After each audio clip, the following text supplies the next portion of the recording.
questions, please let me know. I'll call on you. Thank you. First off, I want to just really thank Niel and Notre Dame. Like, this game was easier to schedule than you would think, meaning that I think our relationship and also just our shared sort of vision on what is good for basketball, it happened really fast. And I said it needs to be at our place first, just given the rest of our schedule. She said okay, and we'll go back there next year. I think that needs to be said in this time of games in neutral sites that everyone wants for TV and for money and things like that. She was really quick to say, let's get this done. And I appreciate that. And they came out and they were ready. You know, they've dealt with injuries. She's done a tremendous job, and credit them. I just told the team in there, you don't schedule this game because you think anything's going to be, a 40-point win. You schedule it because you have an opportunity to have a great crowd and play well and give yourself an early season signature win, or you get exposed.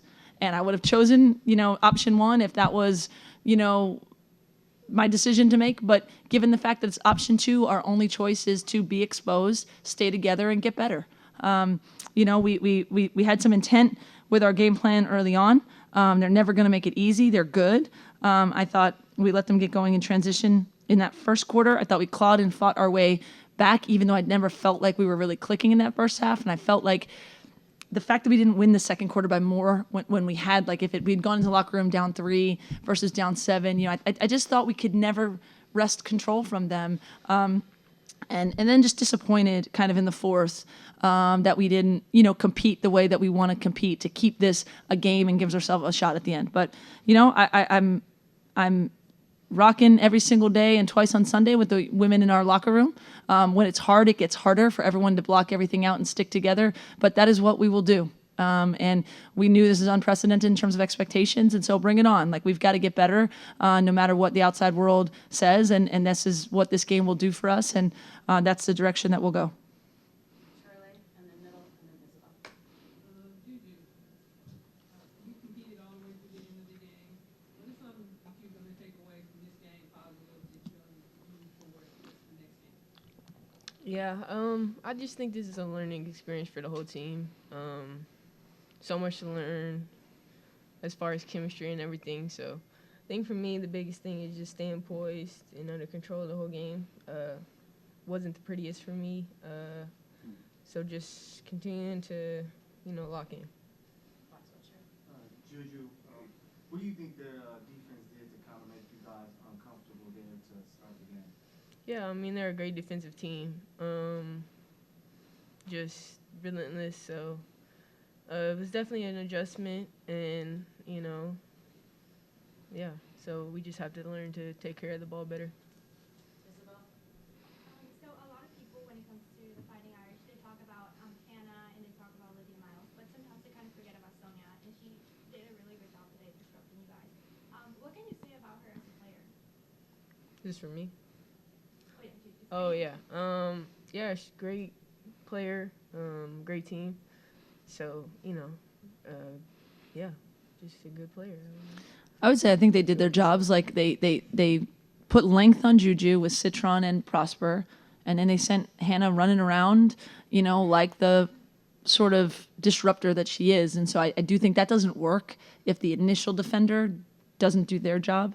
So I thought, they tried to make Juju's life hard by putting length on her, and then it works together as a system. But Citron's always been a scoring threat, and I think they use her, defensively to kind of be that glue, and then that lets Hannah do what Hannah does.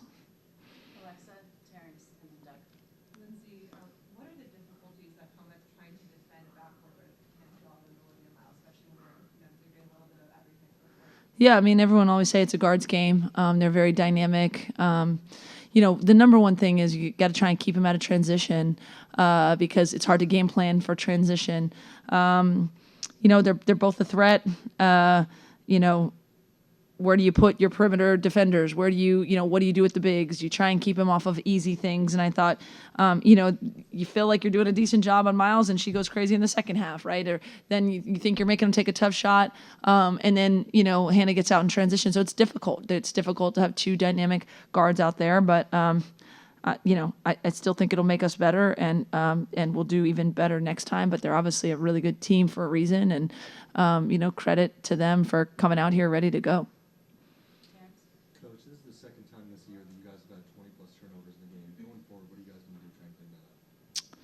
I mean, shoot, be a lot better, be more disciplined, try to figure out how to play fast and be aggressive, which should be a strength of ours, but how to execute when it's time to execute, or how to not play into a team's hands that has a defensive identity like that. I mean, the two games you're referring to are Ole Miss and Notre Dame, who both have, defensive, problems they face. They cause you. But we got to do a better job knowing that that's coming and being better. And again, this is a marathon, not a sprint, or as TVO has said before, it's a marathon, but a series of sprints all at once, right? It's not like we're like, oh, let's just, hope we can get better, later. So we got to speed up and get better, but we're not going to find that out unless we're playing teams that can turn us over. So here we are. Doug, Tyler, Henry. Lance, I got two quick words for you. One, just you guys announced where the other Kennedy was out. Yep. For a bit to talk about her and that. And the second one is just you mentioned how this was a great game for the sport, getting them to come out here early in the season. How big is it with this weekend in California with the four great teams Yeah. playing each other so early and not Yeah. neutral sites? Yeah, I'll address Kennedy first. I mean, to me, injuries are just the worst. I mean, it's just the hardest, worst part of this world that we live in of athletics and coaching. I hate injuries. That being said, they're part of it. They're part of it. And Kennedy has been incredibly important to us. I think I've said this before. She's the best incoming freshman defensively that I've had in my career. And she is a big part of the things that we do. And we're thankful that she will be back this season. I know it, just sort of broke her not to be able to be out there today. That said, everyone deals with it, and it will be an opportunity for other players on our team to step up and us to really develop the depth that will make us good long term. And if we can turn that into a positive, that's what it will be. For the whole, LA being the center of women's basketball universe this weekend is really special. I think from my beginning time in women's college basketball, and especially when I was in the Pac-12 at Cal, everyone always knew, how great USC and UCLA are as destinations, right, and as places. But it was always, does LA care about women's basketball? And I think we're proving that. Look at this building, right? The sellout, the star power that's here, the regular people who come just to watch great basketball. It's really, I think, an important thing. And again, credit to the opposing teams that are willing to come out here and do home and homes. But this is a great weekend for the sport in LA, and we're glad to be part of it. We're just disappointed, that we didn't hold up our end for our home fans. Tyler. Lindsay, Tyler Luke, and No Cap Space. You mentioned at the beginning of the press conference about the difference between the 7 points versus 3 points going into halftime and whatnot. For you, those little differences, it might not seem a lot in the moment, but as they kind of add up, what do you feel like is kind of the blockade or the hump to get over for this team to make the difference between the 7 and 8? Yeah.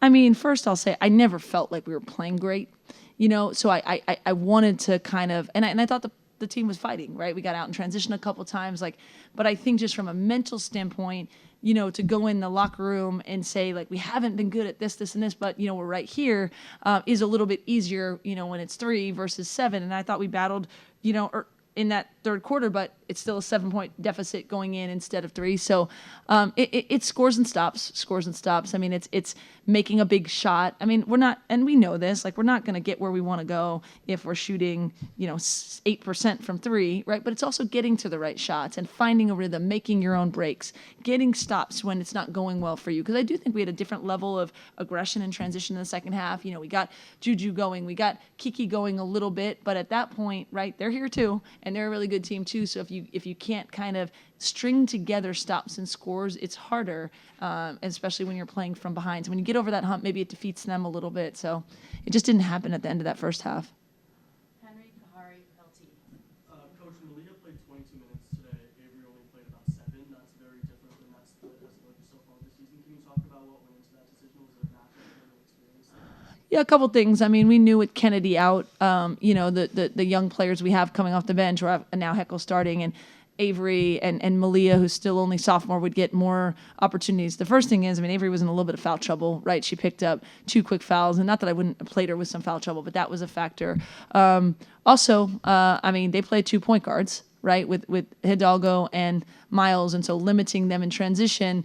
Malia just does a really good job on the ball. It's not an Avery negative thing, it's a Malia positive thing. And then, quite honestly, we didn't go small. There's more minutes for our big guards like Avery when we take either Kiki or Rhea out. I thought Rhea did a really good job protecting the paint. She had 4 blocks. She kind of anchors the defense. And so there was just sort of less minutes for the 4-guard lineup. But it was a little bit of that as well. More about rotations and stuff than anything else. Kahari. I think you spoke on it already, but I want to hear from the players, TV on YouTube. Do you want to elaborate just how big was this game for just women's basketball in LA, just with all the games going on this weekend? Can I hear you all thoughts on that? Yeah, I think obviously it was a great opportunity, and to be on national TV in a ranked matchup like that early in the season, and to sell Galen out, obviously great things. Wish we would have taken advantage of it more, but obviously women's basketball is on the rise, so regardless, it was great to have that game early in the season.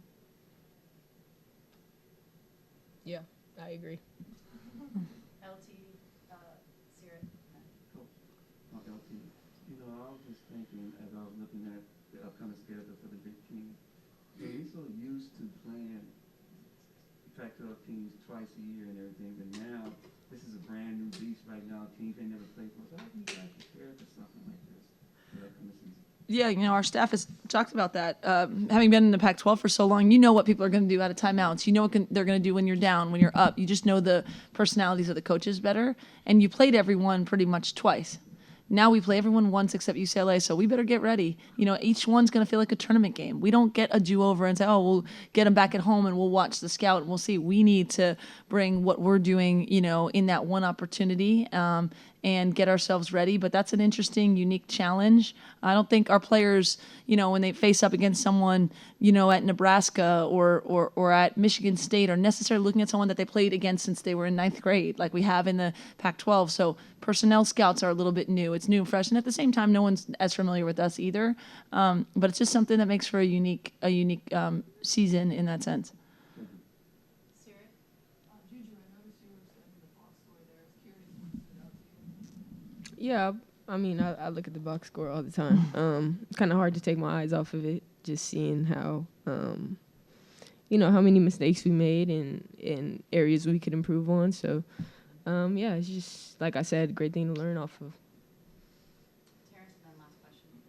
Coach, it won't show up on the box score, but Kaylee came in and showed a lot of effort instantly. What can you say about someone who's not usually starting coming in and showing that kind of effort? Yeah, I mean, we signed her for a reason. We believe in her. She has really unique talent. She's so fast.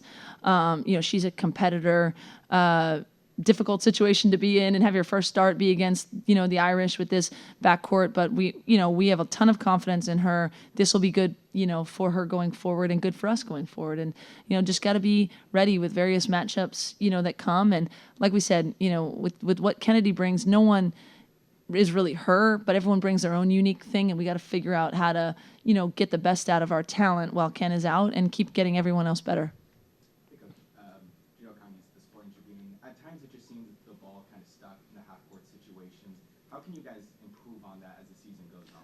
Yeah, I mean, that's on me. We have to get better with it. We've seen every type of game plan, so we want to play fast in transition before the game plan sets up, but we have to be better executing. We just do. We have to be, know what the play is, commit to running that play, and then make reads off of it. Because, if we're running a set and all of a sudden, Hannah's jumping the ball, well, you're not going to run the set through, but you got to be in the right spot so you know what the next right read is, and that's a growth and a learning, thing for us.